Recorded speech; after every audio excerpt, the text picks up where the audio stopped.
আসসালামু আলাইকুম প্রিয় দর্শক, অন্য মঞ্চের আলোচনায় আপনাদের সকলকে আমন্ত্রণ জানাচ্ছি।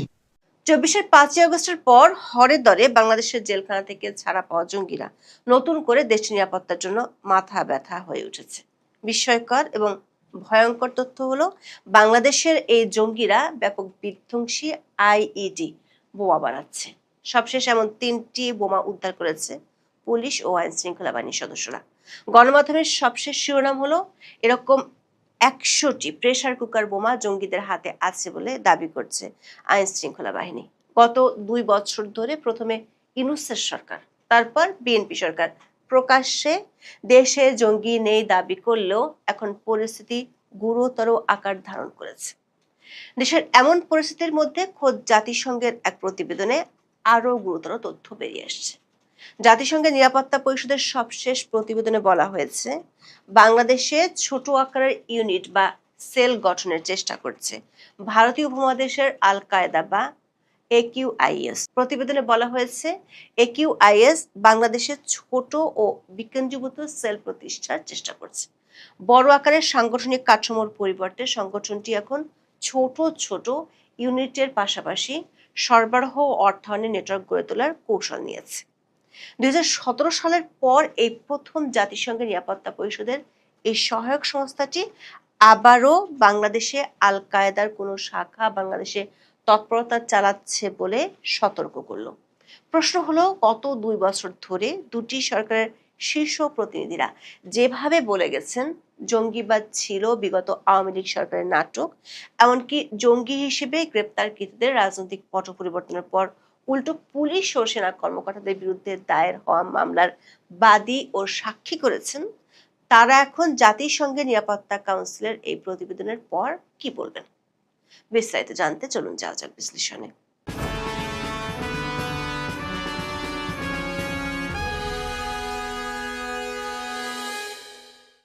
২০১৬ সালের ৫ই মে বিবিসি বাংলা একটি প্রতিবেদনের শিরোনাম ছিল, বাংলাদেশে আইএস আল কায়েদার নামে কারা। ওই প্রতিবেদনটিতে বলা হয়েছিল, বাংলাদেশে তখন একের পর এক খুনের পর দায় স্বীকার করেছিল আন্তর্জাতিক জঙ্গি সংগঠন আইএস এবং আনসার আল ইসলাম নামে আল কায়েদার ভারতীয় উপমহাদেশের শাখা একিউআইএস। ২০১৫ সালে ইতালীয় নাগরিক হত্যার পর প্রথম আইএস দায়িত্ব স্বীকার করেছিল। একই বছর লেখক অভিজিৎ রায় হত্যার পর আল কায়েদা এ হত্যার প্রথম দায়িত্ব নেয়। বিবিসি বাংলার হিসেবে ২০১৫ থেকে ২০১৬ সালে অন্তত ৬টি হত্যাকাণ্ডে আল কায়েদা এবং ১৩টিতে আইএস দায় নিয়েছিল। তখন বাংলাদেশে ক্ষমতায় ছিল আওয়ামী লীগ সরকার। তখন র্যাবের মহাপরিচালক ছিলেন বেনজির আহমেদ, যিনি পরে আইজিপি ছিলেন এবং কিছুদিন আগে দুবাইতে গ্রেপ্তার হয়েছিলেন। বেনজির আহমেদ যখন র্যাবের মহাপরিচালক ছিলেন, তখন গ্রেপ্তার হওয়া ৪৯ জন আদালতে জঙ্গি সংশ্লিষ্টতার কথা স্বীকার করেছিল এবং এদের সবারই বিভিন্ন মেয়াদে শাস্তি হয়েছিল। কারাগারের সূত্রগুলো বলছে, প্রথমে জুলাই আন্দোলনের সময় দেশের ১৭টি কারাগার থেকে এদের বেশিরভাগ পালিয়ে যায়। বাকিরা ২৪-এর ৫ই আগস্টে রাজনৈতিক পট পরিবর্তনের পর জামিনে বের হয়ে যায়। আওয়ামী লীগ আমলে যারা জঙ্গি সংশ্লিষ্টতার জন্য গ্রেপ্তার হয়েছিল, বিভিন্ন মেয়াদে শাস্তি পেয়েছিল, ইউনূস সরকার আমলে জামিনে মুক্ত হয়ে তারা আন্তর্জাতিক অপরাধ ট্রাইব্যুনালে ওই অফিসারদের বিরুদ্ধে দায়ের হওয়া মামলাগুলোর বাদী কিংবা সাক্ষী হয়ে গেছে। গত ২৯শে জুলাই প্রচারিত ভিডিওতে আমরা দেখিয়েছিলাম এক সময় জঙ্গিবাদের অপরাধে অভিযুক্তরা কিভাবে আইসিটিতে সেনা ও পুলিশ কর্মকর্তাদের বিরুদ্ধে দায়ের হওয়া মামলাগুলোতে সাক্ষী হয়ে যাচ্ছে। সাক্ষীদের নিরাপত্তার স্বার্থে আমরা নাম প্রকাশ না করলেও আমাদের হাতে আসা তথ্য প্রমাণের ভিত্তিতে দেখা যাচ্ছে এমন কমপক্ষে ৪ জন আইসিটিতে সাক্ষ্য দিয়েছে তাদের বিরুদ্ধে, যারা তাদেরকে এক সময় হাতে নাতে গ্রেপ্তার করেছিল। গত ১লা জুলাই দৈনিক প্রথম আলোতে প্রকাশিত প্রতিবেদনে বলা হয়, কেরানীগঞ্জের বিস্ফোরণের মামলায় গ্রেপ্তার শেখ আল আমিন ও অলিউল্লাহর অভিযোগের ভিত্তিতে আন্তর্জাতিক অপরাধ ট্রাইব্যুনালে এক পুলিশ কর্মকর্তার বিচার চলছে। বিগত ২ বছর ধরে যখনই বাংলাদেশে জঙ্গিদের উত্থান দেখা গেছে, তখন সরকারের শীর্ষ মহল থেকে বলা হয়েছে বাংলাদেশে জঙ্গিবাদের ঘটনাগুলো আওয়ামী লীগ আমলের নাটক ছিল। সবশেষ সাভার, আশুলিয়া সহ দেশের বিভিন্ন স্থানে যে একের পর এক শক্তিশালী আইইডি বোমা পাওয়া যাচ্ছে, সেগুলোর মূল হোতা হিসেবে পুলিশ শনাক্ত করেছে বোমারু মামুনকে। অথচ এই বোমারু মামুন বিগত আওয়ামী লীগ আমলে গ্রেপ্তার হয়ে 9 বছর জেলে ছিল।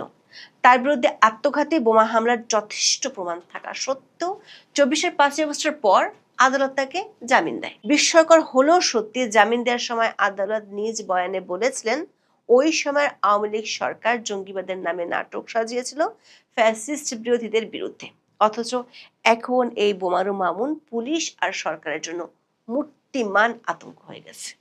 রাজধানীর মতিঝিল, আশুলিয়া, সাভার থেকে উদ্ধার হওয়া শক্তিশালী আইইডি বোমাগুলোর কারিগর এই বোমারু মামুনই তৈরি করছে, এমন তথ্য পুলিশ এখন অবলীলায় সাংবাদিকদের দিচ্ছে।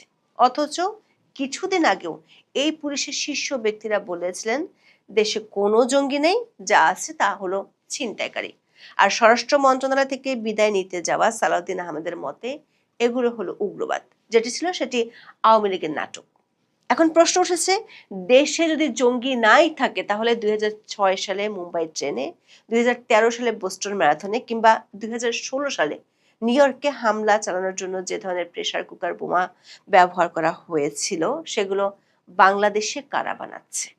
বোমাগুলো নিষ্ক্রিয় করার পর সেখানে পাওয়া আলামতে দেখা যাচ্ছে বাংলাদেশে উৎপাদিত ব্যাটারি বোমাগুলোতে ব্যবহৃত হয়েছে। সবশেষ 13 আগস্ট এশিয়া পোস্টের সংবাদে বলা হয়েছে ঢাকার কেরানীগঞ্জ ও সাভারের বিভিন্ন এলাকায় তৈরি করা বিভিন্ন বোমার মধ্যে অন্তত 100টি প্রেসার কুকার বোমা ছিল বলে দাবি আইন শৃঙ্খলা রক্ষাকারী বাহিনীর। এসব বোমার অধিকাংশই নিষিদ্ধ ঘোষিত জঙ্গি সংগঠনের বিভিন্ন পর্যায়ের সদস্যদের মধ্যে ছড়িয়ে দেওয়া হয়েছে বলে জানিয়েছেন তদন্ত সংশ্লিষ্ট সূত্র।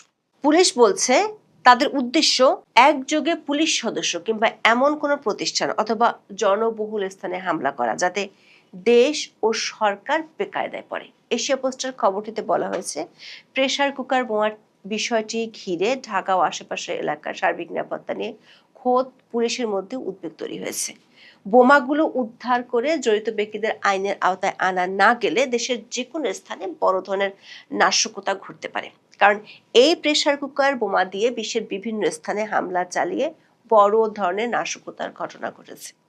পরিস্থিতি যখন এতটাই ভয়াবহ, তখনই জাতিসংঘের নিরাপত্তা কাউন্সিলের এক প্রতিবেদনে বাংলাদেশের জঙ্গি তৎপরতা নিয়ে আরো উদ্বেগজনক তথ্য উঠে এসেছে।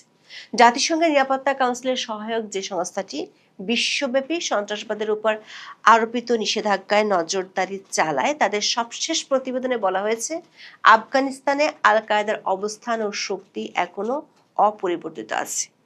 এর ভারতীয় উপমহাদেশের শাখা AQIS একটি খণ্ডিত গোষ্ঠী থেকে আঞ্চলিক সংগঠনে পরিণত হয়েছে। তারা বৃহৎ ইউনিটের পরিবর্তে ছোট বা বিচ্ছিন্ন সেল গঠন করে রসদ সরবরাহ ও আর্থিক নেটওয়ার্ক গড়ে তুলছে। বাংলাদেশেও তাদের সেল প্রতিষ্ঠার চেষ্টা নিয়ে উদ্বেগ প্রকাশ করেছে জাতিসংঘ। সংস্থাটির নিরাপত্তা পরিষদের analytical support and sanction monitoring team এর এক প্রতিবেদনে ওই উদ্বেগ প্রকাশ করা হয়েছে। প্রতিবেদনটি প্রকাশ হয়েছে 10 আগস্ট। সদস্য রাষ্ট্রগুলোর মূল্যায়নের ভিত্তিতে 2025 সালের 15 ডিসেম্বর থেকে চলতি বছরের 9 জুন পর্যন্ত সময়কার পরিস্থিতি তুলে ধরা হয়েছে। জাতিসংঘের সদস্য দেশগুলোর দেওয়া তথ্য ও মূল্যায়নের ভিত্তিতে প্রতিবেদনটি তৈরি করা হয়েছে। সংস্থাটির আল কায়েদা ও ইসলামিক স্টেটের উপর নিষেধাজ্ঞায় নজরদারি করা দল জানিয়েছে গত বছরের 25 নভেম্বর ভারতের দিল্লির লালকেল্লায় যে গাড়ি বোমা হামলা হয় সেটি চালায় আল কায়েদা ভারত উপমহাদেশ শাখা। আর তারা এখন বাংলাদেশেও সেল গঠনের চেষ্টা করছে। রক্তক্ষয়ী ওই হামলার পর ভারতের জাতীয় তদন্ত সংস্থা চলতি বছরের মে মাসে 10 জনকে অভিযুক্ত করে চার্জশিট দেয়। এই 10 জন আনসার গাজাত উল হিন্দ নামে একটি দলের বলে উল্লেখ করা হয়। আর এ দলটির সঙ্গে আল কায়েদা ভারত উপমহাদেশ শাখার সংশ্লিষ্টতা আছে। ভারতীয় তদন্তকারীরা জানায় ওই হামলার মূল পরিকল্পনাকারী ছিলেন ওমর উন নবী। তিনি ফরিদাবাদের আল ফালা বিশ্ববিদ্যালয়ের মেডিসিন বিভাগের সহকারী প্রফেসর হিসেবে কাজ করেছেন। ওমর উন নবী এই বোমা হামলায় নিহত হন। ভয়াবহ ওই হামলায় সেদিন 11 জনের মৃত্যু হয়, অসংখ্য মানুষ আহত হন এবং সম্পদের ক্ষতি হয়। এখন এই হামলার জন্য জাতিসংঘের নিরাপত্তা পরিষদের সহায়ক সংস্থা জানালো ওই হামলায় জড়িত ছিল আল কায়েদা ভারত উপমহাদেশ শাখা। নিরাপত্তা কাউন্সিলের সহায়ক সংস্থার এই প্রতিবেদনে আরো বলা হয়েছে আল কায়েদা ভারত উপমহাদেশ একটি বিক্ষিপ্ত গ্রুপ থেকে এখন একটি আঞ্চলিক সন্ত্রাসী গোষ্ঠীতে রূপ নিচ্ছে। এর জন্য তারা বিভিন্ন জায়গায় লজিস্টিক এবং অর্থনৈতিক নেটওয়ার্ক গড়ে তুলছে। তারা বড় গ্রুপ হওয়ার বদলে বিকেন্দ্রীভূত ছোট দল ও বিক্ষিপ্ত হয়ে কাজ করছে বলেও প্রতিবেদনে উল্লেখ করা হয়। আর এই সন্ত্রাসী সংগঠনের নেতারা বর্তমানে আফগানিস্তানের রাজধানী কাবুলে রয়েছেন। তাদের আফগানিস্তানের জাতীয় পরিচয়পত্র দেওয়া হয়েছে, যা নির্দেশ করছে আল কায়দা ভারত উপমহাদেশ শাখার সঙ্গে তালেবানের সম্পর্ক রয়েছে। এছাড়া তারা পাকিস্তানের ইত্তেহাদ উল মুজাহিদিন পাকিস্তান নামে একটি সন্ত্রাসী দলের শক্তি বাড়াতে কাজ করছে, যারা গত 9 মে পাকিস্তানের খাইবার পাখতুনখাওয়ায় একটি হামলা চালিয়ে 21 জনকে হত্যা করে। নিরাপত্তা পরিষদের সহায়ক সংস্থার এই প্রতিবেদনে আরো বলা হয়েছে, আল কায়দা ভারত উপমহাদেশ শাখা এবং ইসলামিক স্টেট এখন রাসায়নিক এবং জৈব অস্ত্র তৈরির দিকে মনোযোগ দিয়েছে। এর মধ্যে ভারত এক চিকিৎসক সহ 3 জনকে গ্রেপ্তার করেছিল, যারা রিজিন নামক একটি বিষ তৈরির চেষ্টা করছিল।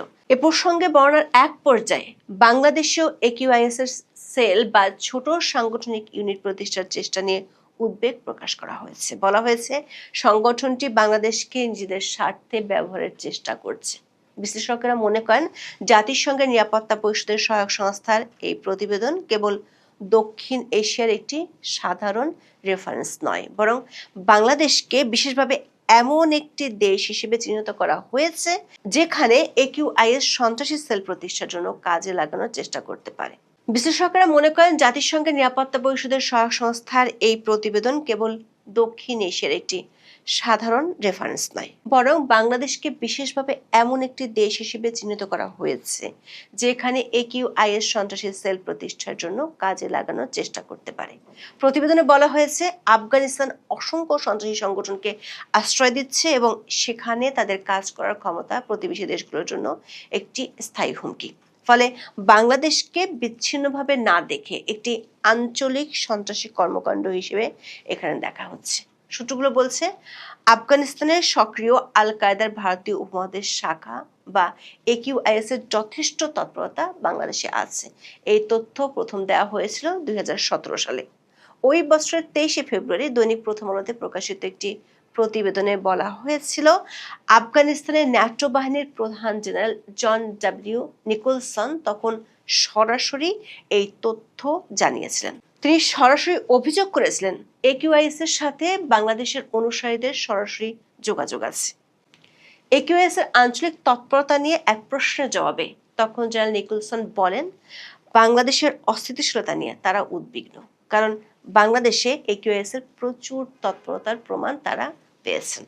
এখন বলা মুশকিল, স্বরাষ্ট্রমন্ত্রিত্বের চাকরিটা যখন যাচ্ছে সালাউদ্দিন আহমেদের, তার মন্ত্রিত্ব থাকছে বটে, কিন্তু এই যে পরম প্রতাপশালী, চরম প্রভাবশালী স্বরাষ্ট্রমন্ত্রিত্বের পদ থেকে যখন তাকে সরে দাঁড়াতে হচ্ছে, তখন বলা মুশকিল সেটা কি শিলং সালাউদ্দিন বলে বারবার তাকে জামায়াতে ইসলামী জাতীয় নাগরিক পার্টি খোঁচাখুচি করে বলে, নাকি শিলংয়ে তাকে যারা পেলে পুষে রেখেছিলেন তাদের অসন্তোষের কারণে, সেটা বলা মুশকিল।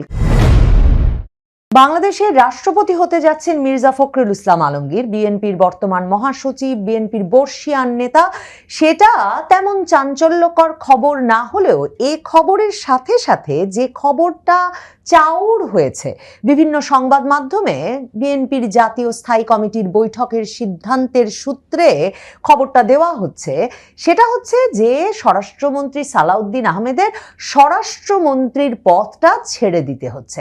এখন স্বরাষ্ট্রমন্ত্রীর পদ ছেড়ে দেওয়ার বিষয়টাকে পুরস্কার না তিরস্কার হিসেবে দেখা হবে, সেটা বুঝতে হয়তো কিছু সময় লাগবে, কিংবা সেটা আসলে নানাভাবেই বিশ্লেষণ করা যেতে পারে। কিন্তু বিএনপির সবচেয়ে আলোচিত মন্ত্রী, বিএনপির সবচেয়ে আলোচিত নেতা এই তারেক রহমান সরকারে এবং তারেক রহমানের নেতৃত্বাধীন বিএনপিতে যেই ব্যক্তিটি সালাউদ্দিন আহমেদ, যিনি প্রায় প্রতিদিন সংবাদের শিরোনাম হয়ে যাচ্ছেন লাগাতার সংসদের বাইরে, সেই ব্যক্তিটিকে স্বরাষ্ট্রমন্ত্রীর পদ থেকে এমন একটা লাইমলাইটের পজিশন থেকে যে সরিয়ে দেওয়া হচ্ছে বা সরে যেতে হচ্ছে তাকে, সেটা খুব তাৎপর্যপূর্ণ বটে। এবং বিশেষভাবে সেই সময়ে এটা ঘটছে যখন নানা কারণেই এই যে স্বরাষ্ট্রমন্ত্রিত্বের পদ, নিরাপত্তা ব্যবস্থা, আইন শৃঙ্খলা রক্ষাকারী বাহিনীগুলো কোথায় কি ভূমিকা নেবে সেগুলো ভীষণভাবে আলোচিত হচ্ছে নানা কারণে।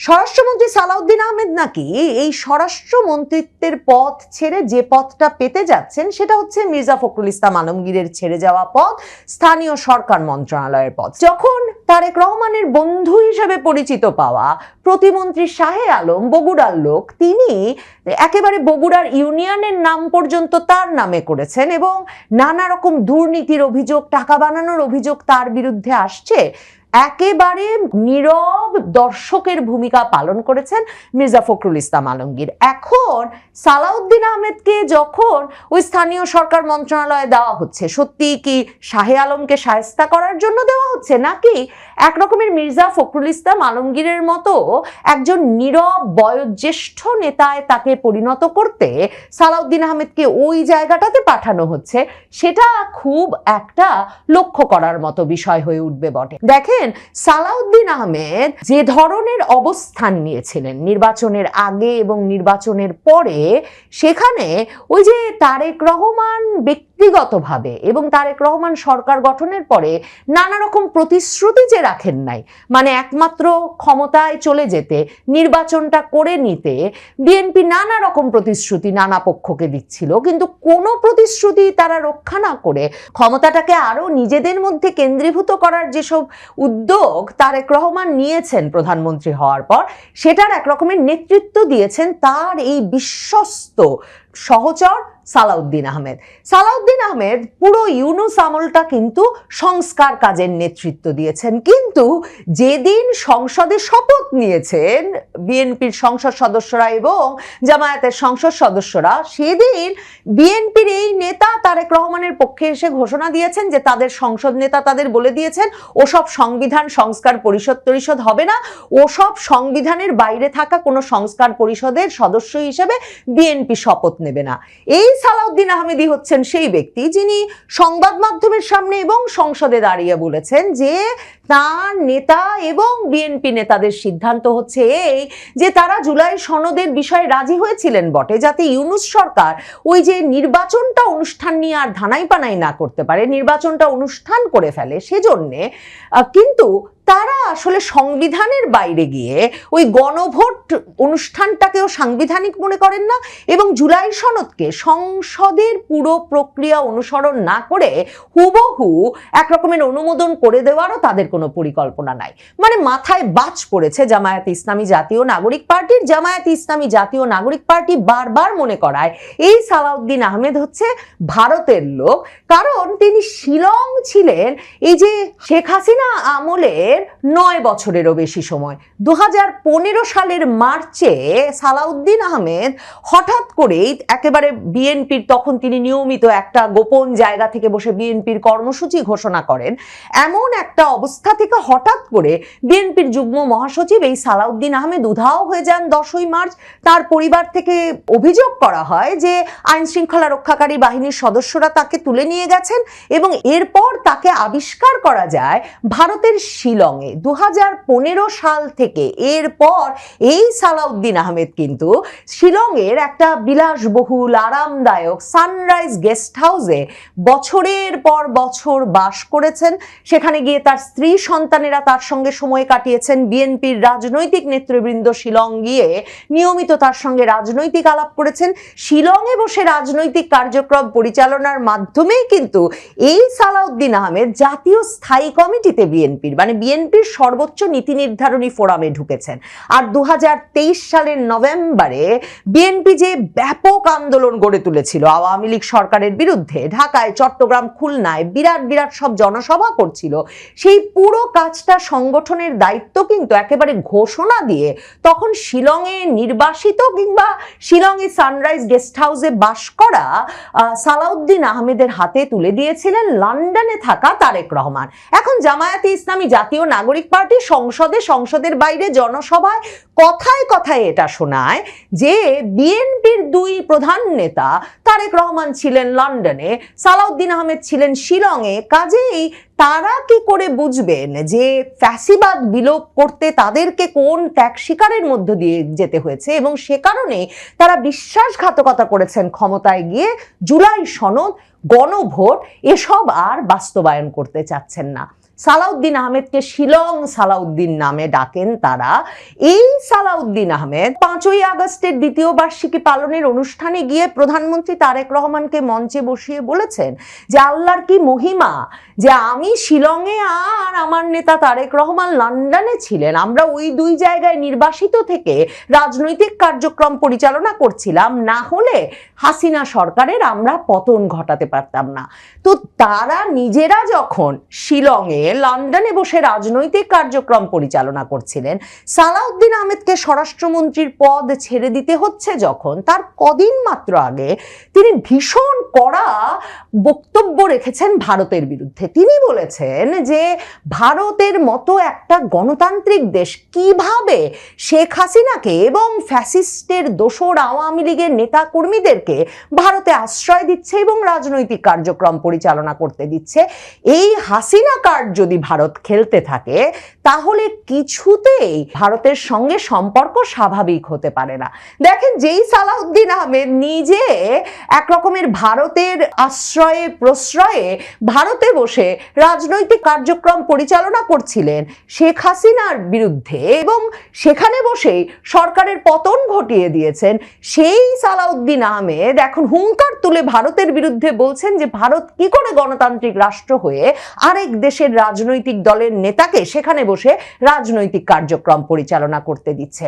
এখন বলা মুশকিল, স্বরাষ্ট্রমন্ত্রিত্বের চাকরিটা যখন যাচ্ছে সালাউদ্দিন আহমেদের, তার মন্ত্রিত্ব থাকছে বটে, কিন্তু এই যে পরম প্রতাপশালী, চরম প্রভাবশালী স্বরাষ্ট্রমন্ত্রিত্বের পদ থেকে যখন তাকে সরে দাঁড়াতে হচ্ছে, তখন বলা মুশকিল সেটা কি শিলং সালাউদ্দিন বলে বারবার তাকে জামায়াতে ইসলামী জাতীয় নাগরিক পার্টি খোঁচাখুচি করে বলে, নাকি শিলংয়ে তাকে যারা পেলে পুষে রেখেছিলেন তাদের অসন্তোষের কারণে, সেটা বলা মুশকিল। কারণ এর পরপরই সালাউদ্দিন আহমেদের সঙ্গে কিন্তু দেখা করতে যান ভারতের রাষ্ট্রদূত দীনেশ ত্রিবেদী, এবং ভারতের রাষ্ট্রদূত দীনেশ ত্রিবেদী দেখা করবার পর সালাউদ্দিন আহমেদ বলেন যে বাংলাদেশ ভারত সম্পর্কের অগ্রগতির সূচনা করতে হবে, নতুন করে সূচনা করতে হবে। এই সালাউদ্দিন আহমেদকে যে শিলংয়ে এক রকমের প্রশিক্ষণ দিয়ে ভারত বিএনপির রাজনীতিতে একটা প্রভাবশালী পদে অধিষ্ঠিত করেছিল, যাতে বিএনপির সঙ্গেও তাদের একটা ঘনিষ্ঠ যোগাযোগ থাকে, সেটা কিন্তু বাংলাদেশ ভারতের খুবই সিনিয়র সাংবাদিক, রাজনৈতিক বিশ্লেষকেরা দীর্ঘ সময় ধরে বলে আসছেন।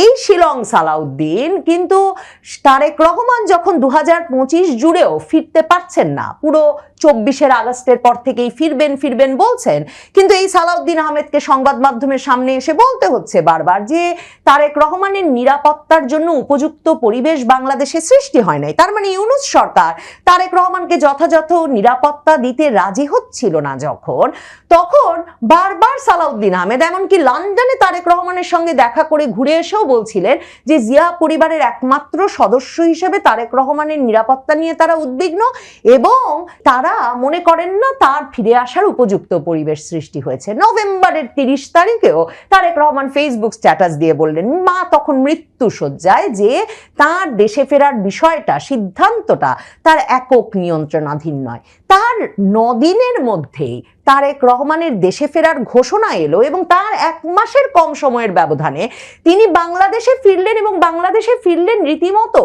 সরকার প্রধানের মর্যাদায়, এক জাতীয় নেতার মর্যাদায়, যেদিন সেনাবাহিনীর শত শত সদস্য থেকে শুরু করে পুলিশের হাজার হাজার সদস্য শুধুমাত্র তারেক রহমানের নিরাপত্তা নিশ্চিত করতে এয়ারপোর্ট থেকে তারেক রহমানের বাসভবন পর্যন্ত জনসভা স্থল হয়ে তার নিরাপত্তাটুকু নিশ্চিত করবার জন্য নিয়োজিত হলেন। শিলং সালাউদ্দিন জানেন যে কোন কোন প্রভাবশালী পক্ষের সঙ্গে কথা বলে তাকে পরিস্থিতিটাকে ওই জায়গায় আনতে হয়েছিল এবং সেক্ষেত্রে তার শিলংবাস কিভাবে কাজে লেগেছিল, যে কারণে তিনি তার নেতার দেশে ফেরার বিষয়ে দর কষাকষিটাকে সেই জায়গায় নিয়ে যেতে পেরেছিলেন যে তার নেতা সর্বত নিরাপত্তায় ইউনূসের আমলে, ইউনূসের সকল রকম অনিচ্ছা থাকা সত্ত্বেও ফিরতে পেরেছিলেন, সেসব জেনেও এখন যে স্বরাষ্ট্রমন্ত্রী সালাউদ্দিন আহমেদ আর প্রধানমন্ত্রী তারেক রহমান সরকার গঠনের পর আওয়ামী লীগের রাজনৈতিক কার্যক্রমের উপর নিষেধাজ্ঞাটা বহাল রাখলেন এবং ওই যে ধরপাকড়, মামলা, হামলা এসবের কোনো অবসান ঘটালেন না, জামিন প্রক্রিয়ায়, বিচার প্রক্রিয়ায় কোনো স্বচ্ছতা আনলেন না, বরং কিনা ট্রাইব্যুনালে আরামে আয়েসে শিলংয়ে বাস করা সালাউদ্দিন আহমেদ, যিনি সেখানে স্ত্রী সন্তান নিয়ে বাস করেছেন, যিনি কিনা রাজনৈতিক কার্যক্রম পূর্ণভাবে পরিচালনা করেছেন শিলং বসে, যিনি কিনা কদিন আগে বলেছেন আল্লাহর মহিমায় শিলং ছিলাম, না হলে সরকার পতন ঘটাতে পারতাম না, সেই সালাউদ্দিন আহমেদ কিনা তাকে শিলংয়ে গুম করে নিয়ে যাওয়া হয়েছিল, এই মামলাও চালু করেছেন ট্রাইব্যুনালে। তবে যেদিন দীনেশ ত্রিবেদী সালাউদ্দিন আহমেদের সঙ্গে সাক্ষাৎ করেছিলেন, মনে রাখতে হবে সেদিনই কিন্তু বাংলাদেশে এসেছিলেন ভারতের গোয়েন্দা প্রধান র চিফ পরাগ জৈন আরও 3 জন শীর্ষস্থানীয় গোয়েন্দা কর্মকর্তাকে নিয়ে, এবং তারা বাংলাদেশের প্রধানমন্ত্রীর সঙ্গে পর্যন্ত সাক্ষাৎ করেছেন বলে কোনো কোনো সংবাদ মাধ্যমে খবর বেরিয়েছে। আর দেখা করেছেন প্রধানমন্ত্রীর প্রতিরক্ষা উপদেষ্টা ব্রিগেডিয়ার জেনারেল শামসুল ইসলামের সঙ্গেও। আর সামরিক গোয়েন্দা সংস্থা ডিজিএফআই এর আমন্ত্রণেই তো তাদের ঢাকায় আসা। তারা যে ঢাকায় এসেছিলেন, ঠিক তারেক রহমান যেরকম এক রকমের রাষ্ট্রপ্রধান, সরকার প্রধানের সর্বোচ্চ নিরাপত্তা ব্যবস্থা নিয়ে বাংলাদেশে ফিরতে পেরেছিলেন, মানে এমন একটা পরিস্থিতিতে যখন জিয়া পরিবারের উত্তরসূরি তারেক রহমানকে নিয়ে আর শঙ্কায় থাকতে হয়নি সালাউদ্দিন আহমেদদেরকে।